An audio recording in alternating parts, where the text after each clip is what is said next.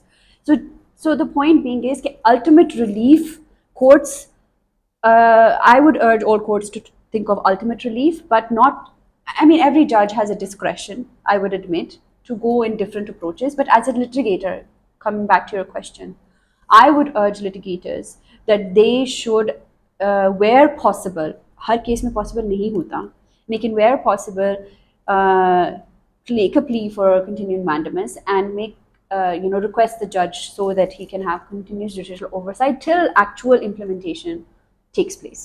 Thank you, Khatija. This has been a very insightful discussion, and I'm sure all our audiences will benefit from it. Thank you for joining us. Thank you so much for having me.